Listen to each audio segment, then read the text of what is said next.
ಬೆಳಗಾವಿಯ ಸುವರ್ಣಸೌಧದ ಎದುರುಗಡೆ ಇವತ್ತು ಪಂಚಮಸಾಲಿ ಸಮಾಜದ ಹೋರಾಟಗಾರರ ಮೇಲೆ ಲಾಠಿ ಪ್ರಹಾರ ಮತ್ತು ಪೂಜ್ಯ ಸ್ವಾಮೀಜಿಯವರ ಬಂಧನವನ್ನು ನಾನು ಉಗ್ರವಾಗಿ ಖಂಡಿಸ್ತಾ ಇದ್ದೇನೆ. ಇವತ್ತು ಇತಿಹಾಸವಿರುವಂಥ ವೀರಶೈವ ಲಿಂಗಾಯತ ಪಂಚಮಸಾಲಿ ಸಮಾಜ ಹಿಂದೆ ಕಿತ್ತೂರು ಸಂಸ್ಥಾನದಲ್ಲಿ ಬ್ರಿಟಿಷರು ಅವರನ್ನು ಲೆಕ್ಕಿಸದೇನೆ ಅವರನ್ನು ಎದುರಿಸಿ ಒಂದು ಗೆದ್ದಿರುವಂಥ ಕೀರ್ತಿ ತಾಯಿ ವೀರರಾಣಿ ಕಿತ್ತೂರು ಚೆನ್ನಮ್ಮ ಸಲ್ತದೆ. ಅಂಥ ವಂಶಸ್ಥರಾಗಿರುವಂಥ ಕರ್ನಾಟಕ ರಾಜ್ಯದ 7 ಕೋಟಿ ಜನರಲ್ಲಿ 80 ಲಕ್ಷ ಜನ ಇರುವಂಥ ಪಂಚಮಸಾಲಿ ಸಮಾಜದ ಬೇಡಿಕೆಯನ್ನು ಈಡೇರಿಸುವುದರ ಸಲುವಾಗಿ ಪೂರ್ವಭಾವವಾಗಿ ತಿಳಿಸಿದರೂ ಸಹಿತ ತಾವು ಅದನ್ನು ಯಾವುದೇ ರೀತಿಯಿಂದ ಸಹಕಾರ ಮಾಡಲಾರ್ದೇ ಹೋರಾಟವನ್ನು ಧಿಕ್ಕರಿಸುವಂಥ ಕೆಲಸ ಮಾಡ್ತಿರುವಂಥ ಕಾಂಗ್ರೆಸ್ ಸರ್ಕಾರಕ್ಕೆ ನನ್ನ ಮೊಟ್ಟ ಮೊದಲಿಗೆ ಧಿಕ್ಕಾರವನ್ನು ಹೇಳಕ್ಕೆ ಇಚ್ಛಪಡ್ತಾ ಇದ್ದೀನಿ.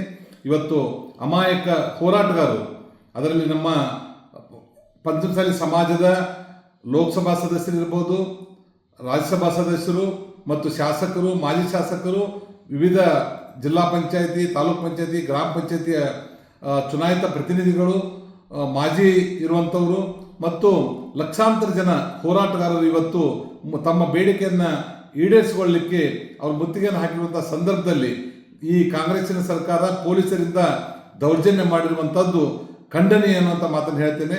ಇವತ್ತು ಯಾವುದನ್ನು ಲೆಕ್ಕಿಸದೇ ಬರುವಂಥ ದಿವಸದಲ್ಲಿ ಈ ಸಮಾಜದ ಮೇಲೆ ಮಾಡಿರುವಂಥ ಅನ್ಯಾಯವನ್ನು ಈ ಕಾಂಗ್ರೆಸ್ ಸರ್ಕಾರ ಮತ್ತು ಕಾಂಗ್ರೆಸ್ ಪಕ್ಷ ಇದನ್ನು ಅನುಭವಿಸಬೇಕಾಗ್ತದೆ ಅನ್ನೋಂಥ ಮಾತನ್ನು ನಾನು ಭಾಳ ಉಗ್ರವಾಗಿ ಹೇಳಿಕ್ಕೆ ಇಚ್ಛೆಪಡ್ತಾ ಇದ್ದೀನಿ.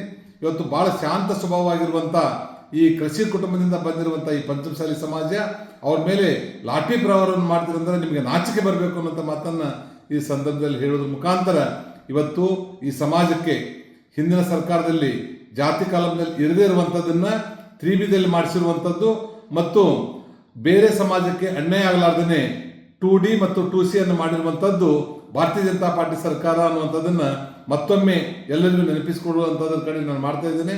ಇವತ್ತು ನೇರವಾಗಿ ಇವತ್ತು ತಾವೆಲ್ಲ ಕಾಂಗ್ರೆಸ್ಸಿನ ಮುಖ್ಯಮಂತ್ರಿಗಳನ್ನು ಒಳಗೊಂಡು ಎಲ್ಲ ಶಾಸಕರಿರ್ಬೋದು, ಸಚಿವರಿರ್ಬೋದು, ಕಾಂಗ್ರೆಸ್ಸಿನ ಜವಾಬ್ದಾರಿಯನ್ನು ಹೊತ್ತಿರುವಂಥವರು ಇವತ್ತು ಪೂಜ್ಯ ಸ್ವಾಮೀಜಿಯವರಿಗೆ ಮತ್ತು ಈ ವೀರಶೈವ ಲಿಂಗಾಯತ ಪಂಚಮಸಾಲಿಗೆ ಒಂದು ಕ್ಷಮೆ ಯಾಚಿಸಬೇಕು ಮತ್ತು ಈ ಬೇಡಿಕೆಯನ್ನು ಈಡೇರಿಸೋದ್ರ ಕಡೆ ಗಮನ ಹರಿಸಬೇಕು. ಇಲ್ಲಾಂದ್ರೆ ಇವತ್ತಾಗಿರುವಂಥ ಘಟನೆಯನ್ನು ಬರುವಂಥ ದಿವಸದಲ್ಲಿ ಇದಕ್ಕಿಂತಲೂ ಉಗ್ರವಾಗಿ ನಾವು ಹೋರಾಟ ಮಾಡ್ತೀವಿ ಅನ್ನೋ ಮಾತನ್ನು ನಾನು ಎಚ್ಚರಿಕೆ ಮುಖಾಂತರ ಹೇಳಿಕೆ ಇಚ್ಛೆ ಪಡ್ತಾ ಇದ್ದೀನಿ. ಇನ್ನಷ್ಟು ಅಪ್ಡೇಟ್ಗಳಿಗಾಗಿ ಫಾಲೋ ಮಾಡಿ ವಿಜಯ ಧ್ವನಿ ನ್ಯೂಸ್.